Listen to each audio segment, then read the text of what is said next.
inviting me. I'm Tom Wambeke. I'm Chief of Learning Innovation here at the International Training Center of the ILO. Just waiting for the slides. They're popping up. And we're very happy to host this event out here, because for a lot of people, and I heard it in the introduction, it was the first time that they come here to the campus. And in recent years, we have tried to open it up and to connect with people that work on similar teams. Today, your team is on the future of work, and I think connecting it with the oldest UN agency, the International Labour Organization, is an excellent place to do. I'm not myself a AI specialist. What I do here in the, I'm trying to get to the, next slide. I'm working in a unit where we try to basically look at innovative technologies and the influence on the world of work and learning. You will see, if you went out, there are about 15,000 people on a yearly basis that do and come follow training on all thematics related to the world of work. In a recently published publication from the ILO, which was the future of work, artificial intelligence and other technological innovations were really centrally mentioned. And my 5 to 10 minutes presentation here is basically an invitation for all stakeholders, whether you're from public agencies, universities, companies, to see what you can also actually connect with us. And I'll try to do that in different ways. The first way is I'm specialized in foresight, which is basically looking at the future in different scenarios. I'm not going to give you the future scenarios, but I'm just referring to Jim Dater here. He's a futurologist, and he said, if you want to say something meaningful about the future, you should do a statement. And any useful statement about the future should at first seem ridiculous. I extracted 3 statements on the future of technology that were actually mentioned 100 years and 50 years ago, and I'm just pinpointing 3 of them. This one is done in 1878 by the chief engineer from the British Post Office, and he says, the Americans have need of the telephone, but we do not. We have plenty of messenger boys. The second statement says, in Ford Motor, Henry Ford's lawyer, he says, like, look, the horse is here to stay, but the automobile is only a novelty, a fad. And maybe a last one, the one that you all know, Thomas Watson in 43, that's not that long ago, he says, well, there's maybe only a world market for maybe 5 computers. So all these people, and I think I have plenty of these quotements, and there's maybe a last one, this telephone has too many shortcomings to be seriously considered as a means of communication.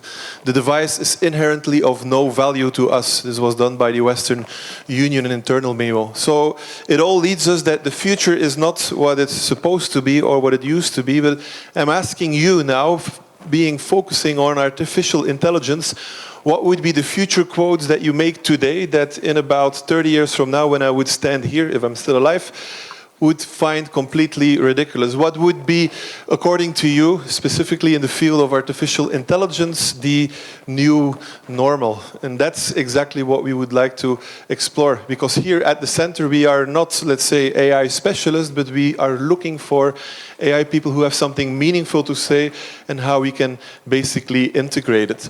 As I said, this is our publication that was presented by the President of South Africa and the First Minister of Sweden in our recently International Labour Conference, was discussed out there. And it asks a lot of questions what the consequences will be for the world of work. A few months ago, we had a futurist, Gert Leonard, here, and he was saying, well, when machines can see, hear, and speak and think, then learning and working as usual is completely over. So we're asking ourselves, what will this mean? And I'm actually referring to a second quote of him, and he says, well, whatever can be digitized and whatever can be automated will be. And then the second, and that's really interesting, whatever cannot will become increasingly valuable. And that's what we're looking at some of the dimensions that also the introduction speech was about. There are several dimensions, and not talking about the technology alone, but really about the human factor, the ethical factor, and other factors that are extremely interesting for us.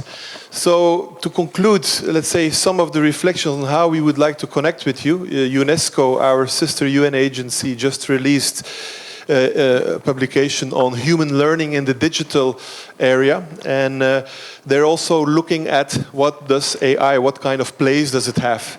You will see that a lot of UN agencies and public organizations said we want to jump on the train of technological acceleration, but we have to keep in mind the Rome perspective. And the Rome is an abbreviation. I usually don't use abbreviations in my speeches because I'm a member of the AAAAA. You know the AAAAA? That's the American Association Against the Abuse of Abbreviations. So see that too much in my speeches. This is the only one that I will use. The R stands for rights, and specifically any technological thing. What are the implications on rights? We were already discussing on legal rights, on rights of expression. So there's a lot of themes that actually fulfill under that umbrella, and actually how are we going to address that? The second one, specifically here also at our campus, is the one of openness, not only in regards to knowledge, but also openness to data and other elements, also openness to different languages and so on. The A stands for the accessibility, also in regards to research, human resources, and so on. And then finally, we have the M for multi-stakeholders. And that's what I find very interesting in this event that you have organized. It brings together different actors. Here, actually, technically speaking, you're not in Italy here. You're on international territories. And for us to get out of our international territory and connect with the regional ecosystem, because I've been living here now 10 years, and I must say, technology and innovation, that's really a sharp asset of what I've seen, not only in Torino, but around. And I think our center should connect more strategically with it here. If you have other questions, our chief of IT is also here in the room, Gael Lams. He's waving there, so he also will be able to answer some more stuff on this. So this is, in concrete, to finish my talk, an invitation to you to connect with us. Connecting on, we are a learning center, so we're experimenting with, let's say, some basic stuff that is really evolving now, that can go from chatbots to predictive engines to machine learning. As we don't develop that, we're exploring it, and we are partnering up with companies, with organizations to see what it can mean. We also try to integrate the AI in our curriculum. There's about 15,000 people that follow our courses. It's about 500 courses, and I could say that artificial intelligence has an influence on many of these kind of topics. So for us, where could it actually have a meaning, and look at AI experts that are available here. Everybody says it's a game changer for the world of work and the world of learning, but we want to make that a bit more specific, concrete. Where is it concrete? Is it at the level of what already was mentioned, the algorithmic decision making? What is the relationship with ethics and law? What is basically the risks that are also integrated? What does it mean for the way we organize our work? And finally, the AI literacy, because the people that come from 192 different countries here, for us, we think it's important that their basic level of talking about artificial intelligence becomes more prominent in order to avoid a second digital divide out here.